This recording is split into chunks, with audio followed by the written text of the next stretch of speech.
Welcome back to Sage and Stone Homestead. My name is Heather. The snow is nearly all melted and it's a quite comfortable temperature outside today. That will change, but the snow has melted enough to where it's not super difficult to put on the roof to the barn. There's a lot going on for our barn extension today and a lot of stuff that makes it possible to use as of this week. How's it going, honey? It's going. It's a little wet. It's only a little soupy. What he's working on right now before our help arrives for the roof is routing electricity from inside the barn and bringing it out here so that when the rabbits need heated water or the fan in the summer, anything like that, I've got access to a plug. And eventually we'll have some lighting out here as well. This is what you do when you're too cheap to buy another elbow for the conduit. You know, I didn't know that that wasn't just standard. You just have to make sure you keep moving the flame and don't burn the conduit. This space right here is my current milking area, and this is going to be another loafing space that's going to be accessible to my goats. And one of the things that I was really worried about in here was the fact that there's exposed wires, or were, like, not exposed, I mean they were in their casing or whatever. You know how the copper wire has the like PVC or whatnot on the outside, but I didn't want my goats chewing on it. So he's made sure that they can't. This is the light switch to the barn. Some of this power actually goes out through here and over to our greenhouse, but he's made it so the goats can't chew on it, at least not chew on it and do any damage. There. Okay. Yeah. Pull that.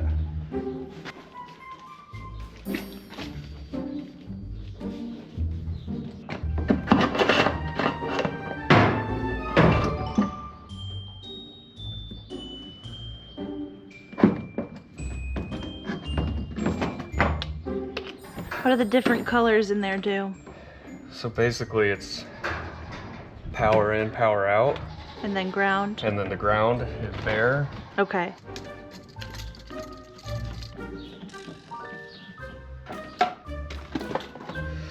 Ta-da!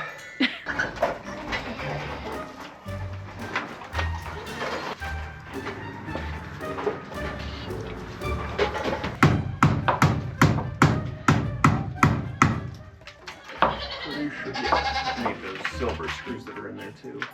This here's what he did. That plug was over there. This is where goats are gonna be. This is where the milking area is gonna be. It will be cleaned. That is the next project for me once everything is done over here.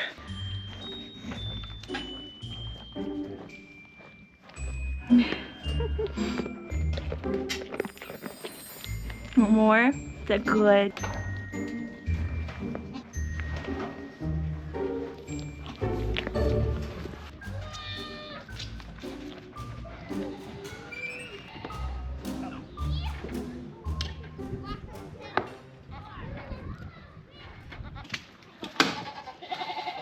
Maybe I should leave. I don't like this. This is OSHA approved. One of the issues that we have with basically every building on our farm that isn't climate controlled or insulated is that the humidity builds up inside of the building, or our carport, for example, and it rains down on whatever is underneath of that every single morning. And this does include our barn. So the goats get wet, their bedding gets wet, the hay does get wet. It's not enough to cause major issues, but I would love for that to not happen. So the first layer going on the roof right now is a condensation barrier. It's something that when we redo the roof of the green part of the barn here that I want to put down, because I think that that is really important.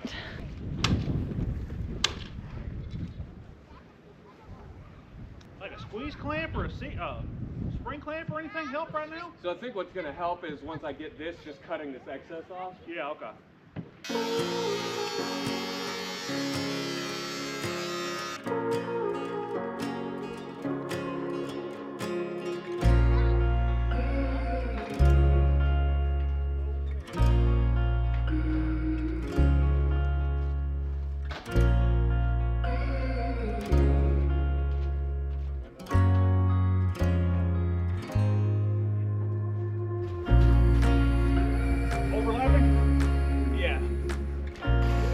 about there, and then a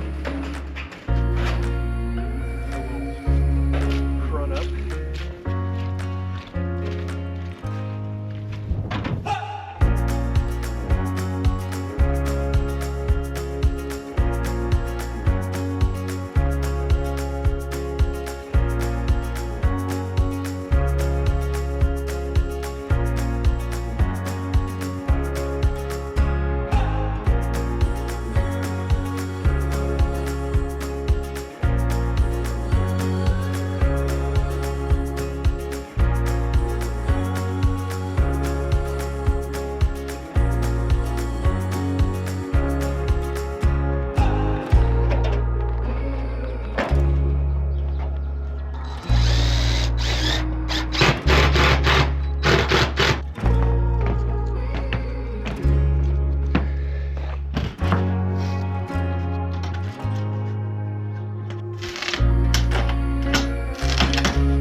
Hello, it is the next day. We will go and look at the progress that the guys made on the barn extension in just a second. It is time to milk the girls, and actually Levi is off the farm right now. He is picking up something that we really need to put down on the ground in there. I'm sure you noticed that it is very, very muddy around here, and this is quite normal. Now, there has been an excess amount of foot traffic over underneath that barn extension because we've been running in and out of there, literally building it. There you go, baby. But one of my friends, it's actually Chloe's former owner, she had quite a few muddy spots on her land. They live about 30 minutes north of us, and she had put down those pelletized pine bedding. You can like rehydrate them and put them down, or you can put them down where there's a lot of moisture and they'll soak up the moisture. And Levi picked up a whole pallet of those things. I had talked about how we were going to need to put something down in a prior video, and a couple people mentioned that we should sign up for chip drop and get free wood chips at our house. A lot of people who live in areas where they actually maintain the trees by wood chipping have great access to something like that. I have been signed up for chip drop. You have to like re-sign up every 6 months or whatever, but I keep on their list. The thing is around here, in order to maintain the roadways, all they do is put a giant brush hog on an arm on a tractor and go up the road and just hack at the trees that way. It looks horrendous, but I guess that's what our tax dollars pay for.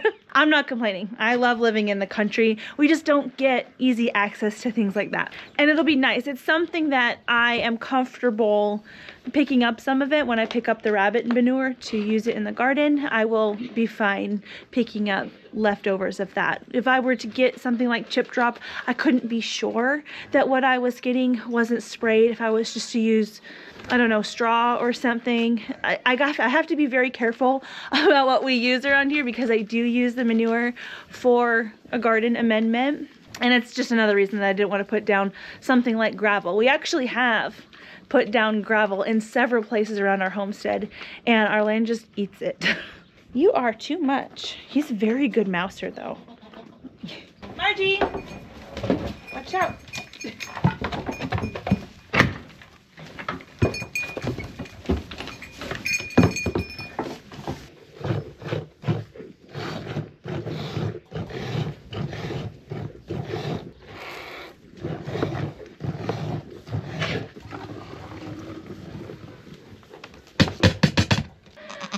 Yes, I know you're next. Margie needs to finish her dinner. You'll be milked sometime in March probably, huh?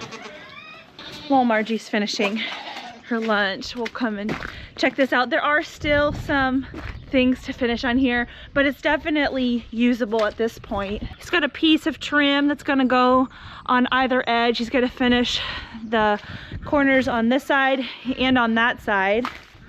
Look at this. We really need to fix that. Ooh, that's frozen. Isn't this awesome? This is so much more space. It's so great. Really, really a blessing to be able to put this up so quickly. So the rabbits are gonna go over here. I'm gonna have some feed storage over here, and right here where this old turkey and chicken door is, we're gonna take out this whole panel. We're gonna have a door that's gonna go into the current rabbitry, which is going to be my new milking area. I am gonna need my husband to build some kind of ramp to get up in there, or at least something so I can take my milker in there really easily. Right now I am hand milking, but in the springtime, when I've got multiple does and milk and we're bringing in gallons of milk a day instead of just a half gallon, or even I can milk up to about a gallon and a half before my arm really starts to bother me, and I've got one goat that will give me a gallon all by herself. So anyway, I'm really excited to be able to just bring my milker down through here and through the door and be in the milking area without having to fight goats to get in there. I don't know if I showed this really closely on camera before, but we took the fencing out from this corner so that we can kind of reallocate where the fence goes. We're actually going to repurpose this gate and put it more like right here so that the goats will have access to their new loafing area. There's going to be like a post right here, and the new fence line is going to go right out to there. So basically my walk path that I have to come down here, that's going to be a fence line, except for it's going to be straighter. Come on, new girl.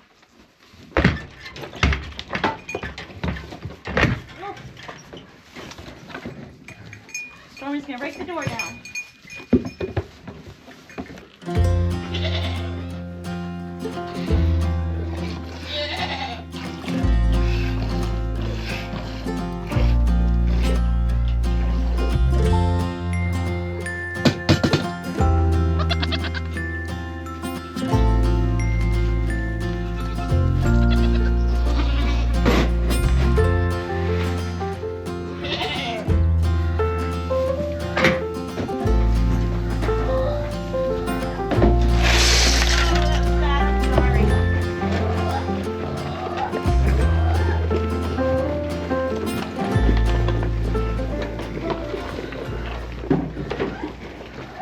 Chloe's gonna be allowed for a second. We will feed her, but I wanted to show you the udder lineup that we're getting.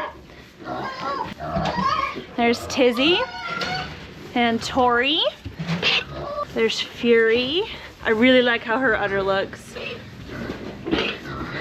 Alara, she looks like she might have a udder like Breezy, which would make sense. And then over here is Shindy. Gorgeous.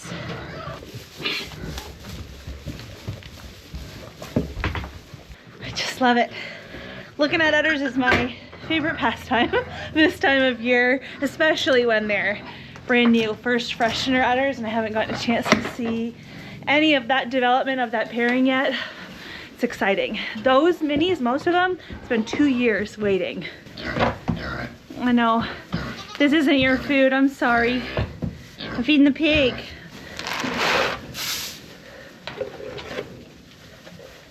Yeah, I didn't put any grain in that one today.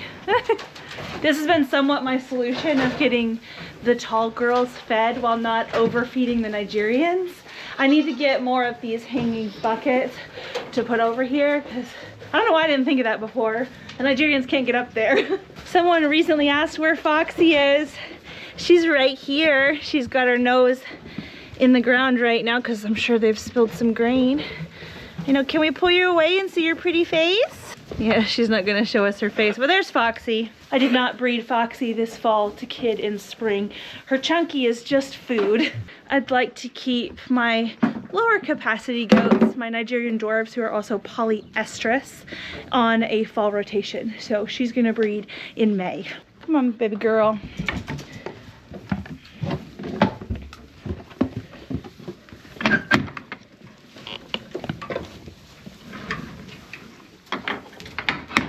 Oh, you're I welcome. had to cut the chain off. What chain? The gate. The lock was not loose. Like I bashed it with a hammer. Okay. I think it's been really sticky for a while. Yeah, it finally gave up. This hay still looks good. Yeah, it's the same one we got last month, whenever it was. They still have quite a bit of it. Did you notice? I don't know because it's in 2 different spots. Okay. Sometimes when you don't have enough hay storage to store your whole winter's worth, or you don't have the funds to buy your whole winter's worth of hay up front, and you've got to buy hay throughout the season, sometimes towards the end of the season, you get what you can get as far as hay goes. It's one of the reasons that instead of switching from an alfalfa orchard grass hay, I switched to straight orchard grass because alfalfa can be very hard to get, and I didn't want to do a super abrupt change for the goats out of the alfalfa hay straight into orchard. I can get the alfalfa pellets pretty readily. Goats still need long stem forage for rumen health, and so this is good stuff. This is good orchard hay.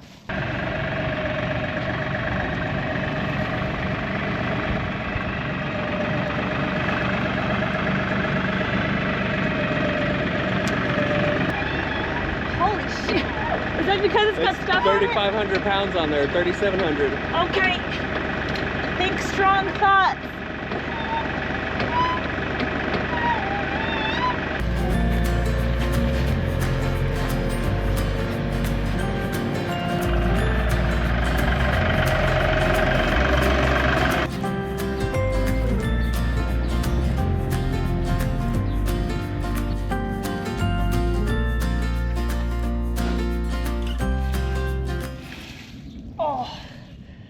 One of those heavy pallets. Pallet wood can be made from, or pallets can be made from several different types of wood. This is a good one. This is heavy. Yeah, one of those pallets was dense. I think it's this one, cause I'm not this wimpy. Or are you? I might be.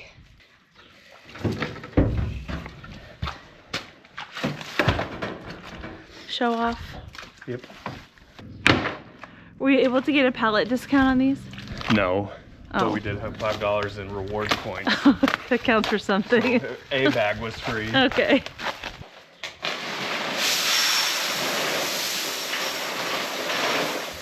Approximately like that. Yeah. I figured we'd just dump several bags and then get the gravel rake and spread it. Okay.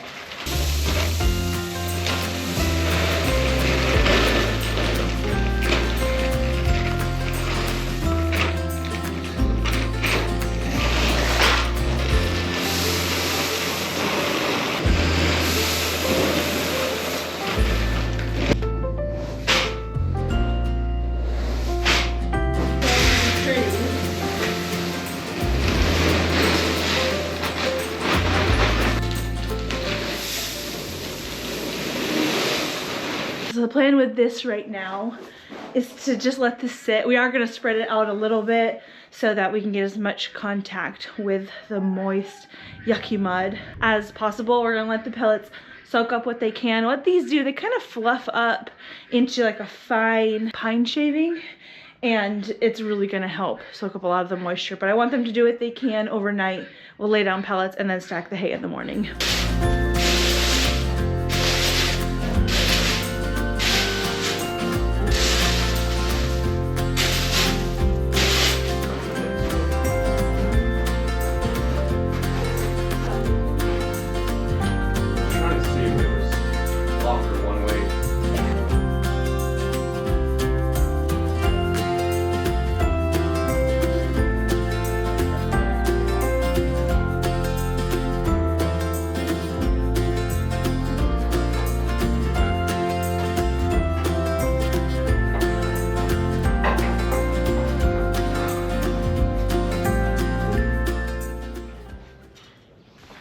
So yeah, we have the option to stack the hay further this way, except for we're still using this as kind of a staging area because Levi is still working on getting trim and stuff up. We do have a rainstorm coming in a couple days, and we want everything to be watertight, especially because we're now storing things in here.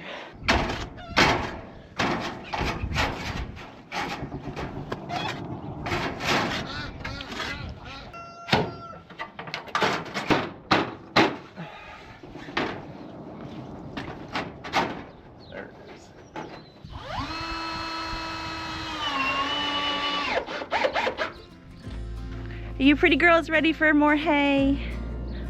They're loving the sunshine this morning. I'm gonna go ahead and get them their hay. I'll see you guys again soon.